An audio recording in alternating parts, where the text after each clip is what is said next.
क्या आप चाहते हैं कि आपकी हर एक इच्छा पूरी हो जाए? आपके सिर्फ मांगने से सब कुछ आपके कदमों में आ जाए और सारा ब्रह्मांड आपकी हर एक इच्छा पूरी करने के लिए हाजिर हो जाए, तो आपको ब्रह्म मुहूर्त यानी क्रिएटिव आवर्स के बारे में जानना बहुत जरूरी है। दुनिया भर में जितने भी धर्म हैं, उन सारे धर्मों में ब्रह्म मुहूर्त को महत्व दिया गया है। ब्रह्म मुहूर्त विचार, ध्यान, पढ़ने और सीखने के लिए महत्वपूर्ण और लाभदायक माना गया है। इतिहास में अगर हम झांक कर देखें तो सारे ऋषि मुनि इसी ब्रह्म मुहूर्त में ईश्वर का ध्यान करते थे और उन्हीं को ईश्वरी शक्तियों का वरदान मिला था। जिस काम को हम इस मिरेक्युलस समय में करते हैं, उस काम की ऊर्जा दुगनी हो जाती है और वो काम पूरा होने की संभावना बढ़ जाती है।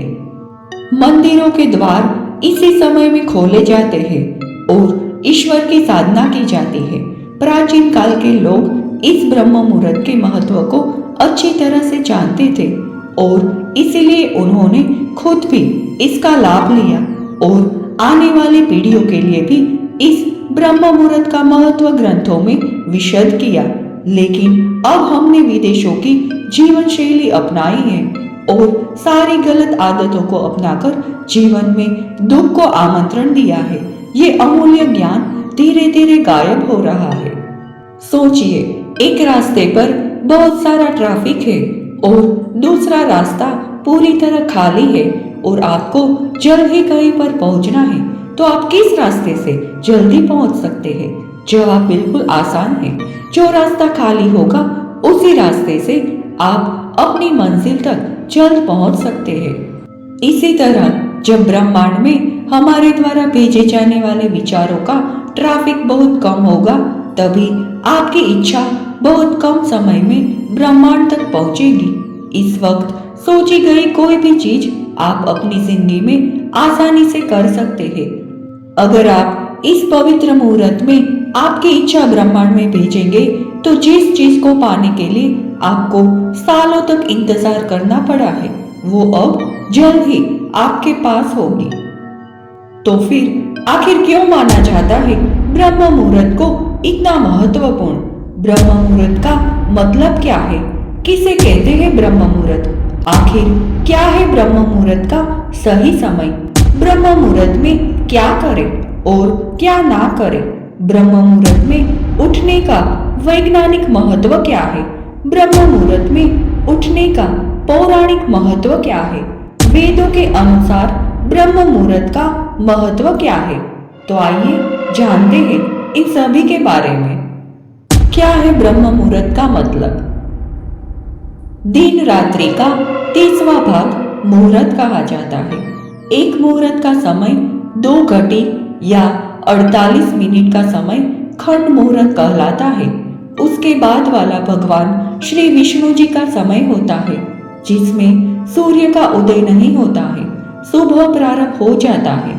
घड़ी के समय अनुसार प्रातः 4:24 से प्रातः 5:12 का समय ब्रह्म मुहूर्त का होता है। रात्रि के अंतिम प्रहर के तीसरे भाग को ब्रह्म मुहूर्त कहा जाता है। आयुर्वेद के अनुसार ब्रह्म मुहूर्त का समय प्रातः काल 4 बजे से 5:30 बजे तक का समय ब्रह्म मुहूर्त कहलाता है। ब्रह्म मुहूर्त शब्द ब्रह्मी से बना है।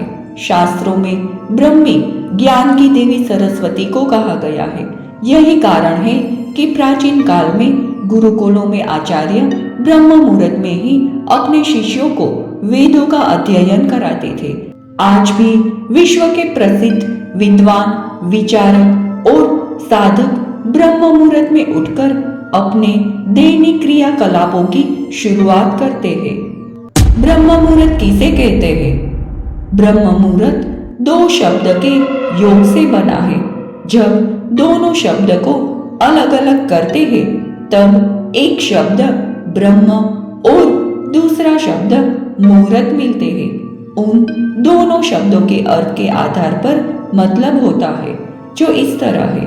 ब्रह्म का अर्थ सच्चिदानंद, स्वरूप जगत का मूल तत्व या ईश्वर होता है। मुहूर्त का अर्थ काल गणना के अनुसार कार्य हेतु निश्चित किया गया विशिष्ट समय। मुहूर्त शब्द सामान्यतः द्विअर्थी है। एक अर्थ में दिनमान या रात्रिमान का 15वां भाग है।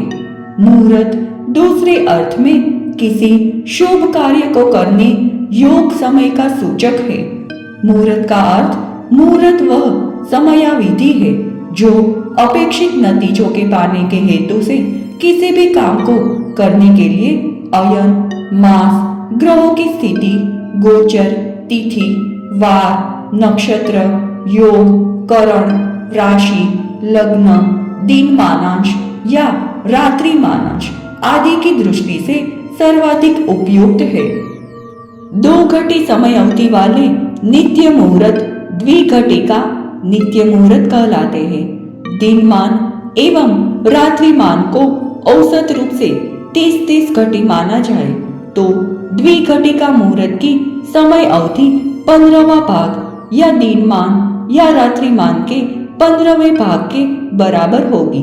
इस तरह दिन और रात्रि में अलग अलग 15-15 है, जो कि अहोरात्र या सावन दिन या वार में 30 मुहूर्त होते हैं। पूरे दिन रात में 24 घंटे होते हैं।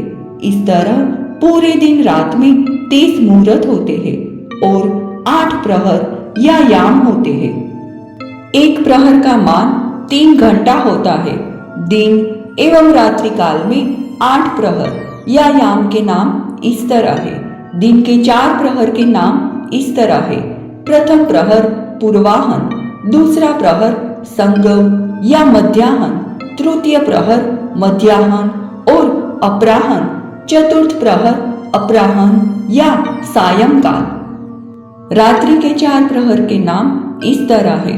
प्रथम प्रहर प्रदोष काल, दूसरा प्रहर सांपादिक या निशीथ, तृतीय प्रहर अर्धरात्र या निशीथ त्रियामा, चतुर्थ प्रहर अपर रात्र या उषा का होता है। सूर्य के उगने से पहले के प्रहर में 2 मुहूर्त होते हैं। उनमें से पहले मुहूर्त को ब्रह्म मुहूर्त कहा जाता है या रात्रि का चौथा मुहूर्त ब्रह्म मुहूर्त के नाम से जाना जाता है या एक मुहूर्त का समय उषा काल कहलाता है। इस मुहूर्त में वार, तिथि, करण, नक्षत्र आदि की आवश्यकता नहीं होती है। ये समय हजारों कांटों से युक्त दिन को भी शुभ बना देता है। तो आखिर में हम ये कह सकते हैं कि ब्रह्म का मतलब परम तत्व या परमात्मा है। मुहूर्त यानी अनुकूल समय 24 घंटे में 30 मुहूर्त होते हैं। 30 मुहूर्त में 8 प्रहर होते हैं। ब्रह्म मुहूर्त रात्रि का चौथा प्रहर होता है। चौथा प्रहर उषा नाम से है। 8 प्रहर के नाम दिन के 4 पूर्वाहन, मध्याहन, अपराहन और सायंकाल, रात्रि के 4 प्रदोष, निशीथ, त्रियामा एवं उषा। सूर्योदय के पूर्व के प्रहर में 2 मुहूर्त होते हैं। उनमें से पहले मुहूर्त को ब्रह्म मुहूर्त कहते हैं। दिन रात का 30वां भाग मुहूर्त कहलाता है, अर्थात 2 घटी या 48 मिनट का कालखंड मुहूर्त कहलाता है। उसके बाद वाला विष्णु का समय है, जबकि सुबह शुरू होती है लेकिन सूर्य दिखाई नहीं देता। हमारी घड़ी के अनुसार प्रातः 4:24 से 5:12 का समय ब्रह्म मुहूर्त होता है। प्रातःकाल उठने के पश्चात हस्त दर्शन करते हुए ये श्लोक पढ़ना चाहिए। करागे वसति लक्ष्मी, कर मध्य सरस्वती, कर मूले स्थितो ब्रह्मा, प्रभाते कर दर्शन। अर्थात ब्रह्म मुहूर्त में उठने वाले लोग बुद्धिमान और उत्साही होते हैं और सोते रहने वाले का जीवन निस्तेज हो जाता है। तो फिर ब्रह्म मुहूर्त में हम क्या करें और क्या ना करें? पहले जानते हैं कि ब्रह्म मुहूर्त में क्या करें। ब्रह्म मुहूर्त में 4 कार्यों में से कोई एक कार्य करें। पहला संध्या वदन, दूसरा ध्यान, तीसरा प्रार्थना और चौथा अध्ययन वैदिक रीति से की गई संध्या वदन सबसे उचित, उसके बाद ध्यान, फिर प्रार्थना। विद्यार्थी वर्ग को संध्या वदन के बाद अध्ययन करना चाहिए। अध्ययन के लिए ये सही समय है और उत्तम माना गया है। अब जानते हैं कि ब्रह्म मुहूर्त में क्या ना करें। नकारात्मक विचार, बहस, वार्तालाप, नींद, भोजन, यात्रा, किसी भी प्रकार का शोर आदि।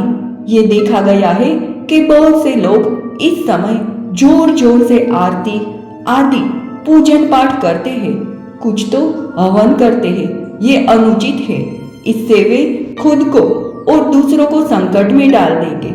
विद्वान मनुष्य को चाहिए कि वे ऐसे लोगों से दूर रहे। ब्रह्म मुहूर्त में उठने का वैज्ञानिक महत्व क्या है? वैज्ञानिक शोधों से ज्ञात हुआ है कि ब्रह्म मुहूर्त में वायुमंडल प्रदूषण रहित होता है। इसी समय वायुमंडल में ऑक्सीजन की मात्रा सबसे अधिक होती है, जो फेफड़ों की शुद्धि के लिए महत्वपूर्ण होती है। शुद्ध वायु मिलने से मन, मस्तिष्क भी स्वस्थ रहता है। ऐसे समय में शहर की सफाई निषेध है। वैज्ञानिक खोजों से पता चला है कि इस समय ऑक्सीजन 41%, करीब 55% नाइट्रोजन और 4% कार्बन डाइऑक्साइड गैस रहती है। सूर्योदय के बाद वायुमंडल में ऑक्सीजन कम और कार्बन डाइऑक्साइड बढ़ती है। आयुर्वेद के अनुसार इस समय बहने वाली वायु को अमृत तुल्य कहा गया है। ब्रह्म मुहूर्त में उठकर टहलने से शरीर में संजीवनी शक्ति का संचार होता है। ये समय अध्ययन के लिए भी सर्वोत्तम बताया गया है, क्योंकि रात को आराम करने के बाद सुबह जब उठते हैं तो शरीर तथा मस्तिष्क में भी स्फूर्ति तथा ताजगी बनी रहती है। सुबह ऑक्सीजन का लेवल भी ज्यादा होता है तो मस्तिष्क को अतिरिक्त ऊर्जा प्रदान करता है, जिसके चलते अध्ययन बातें स्मृति कोश में आसानी से चली जाती है। ब्रह्म मुहूर्त में उठने का पौराणिक महत्व क्या है? इस समय संपूर्ण वातावरण शांतिमय और निर्मल होता है। देवी देवता इस काल में विचरण कर रहे होते हैं। सत्व गुणों की प्रधानता रहती है। प्रमुख मंदिरों के पट भी ब्रह्म मुहूर्त में खोल दिए जाते हैं तथा भगवान का श्रृंगार और पूजन भी ब्रह्म मुहूर्त में किए जाने का विधान है। जल्दी उठने में सौंदर्य, बल, विद्या और स्वास्थ्य की प्राप्ति होती है। ये समय ग्रंथ रचना के लिए उत्तम माना गया है। वाल्मीकि रामायण के मुताबिक माता सीता को ढूंढते हुए श्री हनुमान ब्रह्म मुहूर्त में ही अशोक वाटिका पहुंचे, जहां उन्होंने वेद और यज्ञ के ज्ञाताओं के मंत्र उच्चारण की आवाज सुनी। ब्रह्म मुहूर्त में उठने से व्यक्ति को सुंदरता, लक्ष्मी, बुद्धि, स्वास्थ्य, आयु आदि की प्राप्ति होती है। ऐसा करने से शरीर कमल की तरह सुंदर हो जाता है। वेदों के अनुसार ब्रह्म मुहूर्त का महत्व क्या है? वेदों में भी ब्रह्म मुहूर्त में उठने का महत्व और उससे होने वाले लाभ का उल्लेख किया गया है। ऋग्वेद के अनुसार सुबह सूर्य उदय होने से पहले उठने वाले व्यक्ति का स्वास्थ्य अच्छा रहता है। इसीलिए बुद्धिमान लोग इस समय को व्यर्थ नहीं गंवाते। सुबह जल्दी उठने वाला व्यक्ति स्वस्थ, सुखी, ताकत वाला और दीर्घायु होता है। सामवेद के अनुसार व्यक्ति को सुबह सूर्योदय से पहले स्नान कर लेना चाहिए। इसके बाद भगवान की पूजा अर्चना करनी चाहिए। इस समय की शुद्ध और निर्मल हवा से स्वास्थ्य और संपत्ति की वृद्धि होती है। अथर्ववेद के अनुसार सूरज उगने के बाद भी जो नहीं उठते या जागते हैं, उनका तेज खत्म हो जाता है। व्यावहारिक रूप से अच्छी सेहत, ताजगी और ऊर्जा पाने के लिए ब्रह्म मुहूर्त बेहतर समय है, क्योंकि रात की नींद के बाद पिछले दिन की शारीरिक और मानसिक थकान उतर जाने पर दिमाग शांत और स्थिर रहता है।